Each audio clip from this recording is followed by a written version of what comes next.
আমাদেরও সেনাবাহিনী আছে, আমাদেরও রাষ্ট্র আছে, আমাদেরও জনবল আছে, আমাদের 200 কোটি মুসলমান আছে, আমাদের অর্থ ব্যবস্থা আছে, আমাদেরকে আল্লাহ পাক জমিন দিয়েছেন, কি দেন নাই আল্লাহ রাব্বুল আলামিন আমাদেরকে?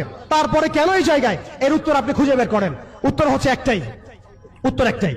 আল্লাহ পাক কোরআনে বলেছেন, ইন তানসুরুল্লাহ ইয়ানসুরকুম। ভালো করে শুনেন, সূরা মুহাম্মদ পড়ে দেখবেন, ইন তানসুরুল্লাহ ইয়ানসুরকুম। তোমরা যদি আল্লাহকে সাহায্য করো তবেই আল্লাহ তোমাদেরকে সাহায্য করবেন। আমরা সবাই ব্যক্তি পূজায় লিপ্ত হয়েছি, দুনিয়া পূজায় লিপ্ত হয়েছি, আমরা সবাই দুনিয়াদারি নিয়ে ব্যস্ত হয়ে গেছি। আর যখন আমাদের ভাইরা মারা যাচ্ছে তখন আমরা মায়া কান্না দেখাচ্ছি। এইসব ভণ্ডামি দিয়ে জিহাদ হবে না, এইসব ভণ্ডামি দিয়ে বাইতুল মুকাদ্দাস বিজয় হবে না। আল্লাহর কাছে ফিরে আসেন, পরিপূর্ণ দ্বীনে দীক্ষিত হন। ইন তানসুরুল্লাহ ইয়ানসুরকুম।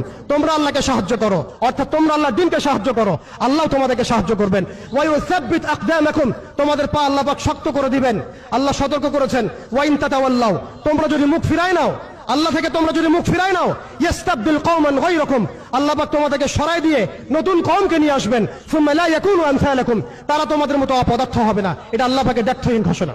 অতএব পরিপূর্ণ ইসলামে দীক্ষিত হতে হবে, আমরা সবাইকে ইসলামে ফিরে আসতে হবে, উলামায়ে কেরামের সাথে সম্পর্ক রাখা এবং একই সাথে জাতিগত একটা ঐক্য গঠন করা। জাতিগত ঐক্য গঠন করে একটা শরিয়া রাষ্ট্র কায়েম করে, একটা পরিপূর্ণ ইসলামী রাষ্ট্র কায়েম করে, নবী সাল্লাল্লাহু আলাইহি ওয়াসাল্লামের সুন্নাত অনুযায়ী একটা মদিনা রাষ্ট্র কায়েম করে আপনি আন্তর্জাতিক মহলে চাপ দিতে পারবেন ইনশাআল্লাহ।